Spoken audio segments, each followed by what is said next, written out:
Hello, this is Nick from Miso Neko. Jingweis not in this video, but she'll be in the next one. Today, I'm going to be going over how and why I built this last measuring step, and why you should be using one in any of your shoemaking projects. So I'm working my way towards making my own Oxford shoe. For those of you who don't know, this is a typical Oxford. This is one from Zara. But I'm working my way towards designing and building my own pair of Oxfords from scratch. And just to preface, I am by no means a cobbler. I have some shoemaking experience in my past, but I've only made one pair of shoes before, and that was like a year and a half ago. So it'll be a bit of a journey figuring things out, patterning, choosing materials, and just constructing this shoe. The first step in any shoemaking process is choosing a last. The shape and size of a last is incredibly important when starting off your shoe design, and it ultimately determines the shape, size, and proportions of the shoe that you're going to make. And the way you do this is by you start from the last and then you build it up layer by layer by layer, working from inside to out until you have a fully constructed shoe. And then at the very end, you just pop the last out of the shoe and voila, you got yourself a finished shoe. Now, that's a very simplified and dumbed down explanation, but that's essentially what you'll be doing when you're constructing a shoe in a traditional way. So throughout this whole process, your last, this is an example of a last, is a stand-in for your foot. And your foot, as you know, supports your whole body, and when it does that, it likes to redirect force to 2 points, the ball of the foot and the heel of the foot. Now, what a last does, as opposed to just, say, taking a casting of your foot, is it averages out the size and the shapes of your foot. It also kind of gives stylization and different proportions to different areas. Like this one has like a very rounded, pointy toe box. But again, like this is what's going to determine what type of shoe you're able to make with this last. Like if the toe's pointy on the last, you're going to have a pointy-toed shoe. Now, as I said before, your foot likes to redistribute the weight and force of your body to 2 different points on the foot, the ball and the heel. And it's because of this shift in weight that you have to know something very important for all lasts, and that's the heel height. You need to know how much negative space there is between the heel and the planar surface under the foot. So if the ball is coming in contact with the ground, the heel should be floating a little bit ways up off of that same surface. Now, failing to measure this height or account for this height when you're making your shoes can result in a shoe that's very lopsided, either shifting weight too far forward or too far backwards. And what this results in as, say, like a user experience or as you're wearing the shoe is it'll feel like you're on a slanted slope or slanted ground when you're standing on something perfectly flat, and it'll just completely throw off your balance for your shoes.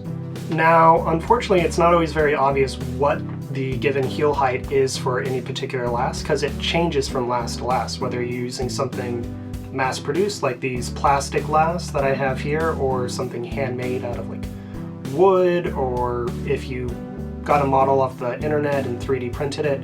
Each one of them is going to have a different heel height. Something like a high heel last puts almost all of the body weight into the ball of the foot, but there's almost none on the heel, but it has an extremely high heel height, something like 6 inches, whereas something for this dress shoe might only have a heel height of 1 to 2 inches. And manufacturers for last aren't always really good about communicating this, even when they sell you a last. Something like this women's last, which I made my first shoe on, it came with these metal caps on the back that I had to remove because they're something that's used in mass-produced footwear using like factory machinery, but I had no idea like the insole, any sort of patterning for the last, and most importantly what the heel height was.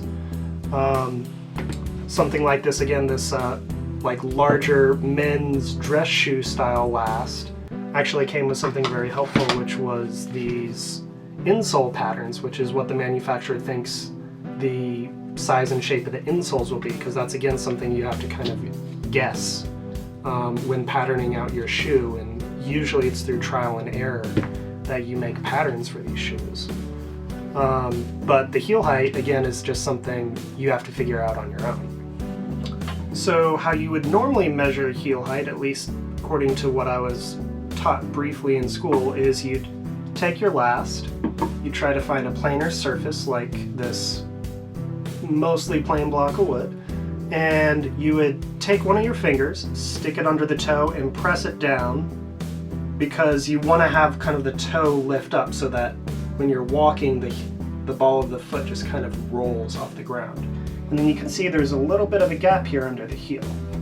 And your goal is to get this heel, or to get the flat underside of the heel to be parallel with this flat surface.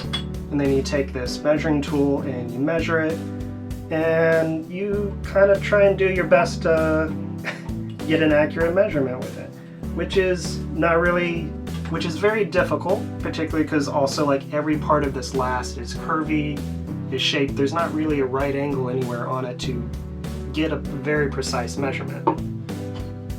That's where this guy comes in. So instead of having to do this very imprecise kind of guessing game and maybe construct an entire shoe and then find out that, oh, the heel's too low or the heel's too high, I need an inch, I can just use this little last measuring step and see, like, oh, maybe that's a little low. It's like 1 to 2 centimeters. Maybe it's like 2 centimeters. And that looks a little bit better, and it's nice and plain. And what's nice is after I have this measurement, I could potentially maybe take this into a CAD program and just like 3D model like a really crazy shoe on top of it, because I know exactly the points that I need to measure from to create like a perfectly plain surface. Despite how simple it is, I found that most places charge upwards maybe $20, $30 for this simple little device, which for just a block of plastic seemed a little steep to me. So I chose to actually just go in and 3D model one and print it up, just because I have access to a 3D printer. If you don't have access to a 3D printer, I think just for the size and scale of this, it maybe wouldn't be worth outsourcing it to a print-on-demand place like Shapeways, or if you have a local print shop that does prints for you, even though FDM is very cheap. But if you do, this is a much cheaper alternative that only uses very few, like not even like 0.6 kilograms or something of filament. So for those of you who are interested in making one of these and 3D printing it, I'll provide the link to a file down below.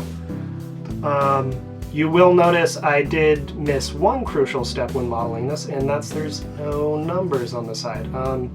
But you pretty much only have to use this once if you're using it correctly. So unless you're measuring a lot of lasts and you're just like starting a whole footwear brand and you just need the heel height for just a wide range of lasts and different styles, and you're going to be using this nonstop, this is kind of a one and done sort of tool if you get it right. Again, why I didn't feel like buying like this expensive block of plastic when I just have 3D printer filament laying around. When printing, I also recommend you print this last on its side so that it can print quicker and more accurately. You want to try and get these steps as planar as possible, and this might change depending on your printing setup. Mine's more accurate in the Z-axis, which is why I chose to do that, but if yours is maybe more accurate in a particular axis and you've had better results, then I would also recommend maybe just printing it in a different orientation. The other aspect is you really want these steps to kind of be at nice 90-degree angles, and a print nozzle might have a little bit of difficulty getting a sharp edge, but again, that will depend on your setup.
But that's it for this video. If you want to check out any of my other projects, please check out my portfolio or Jingweis Portfolio.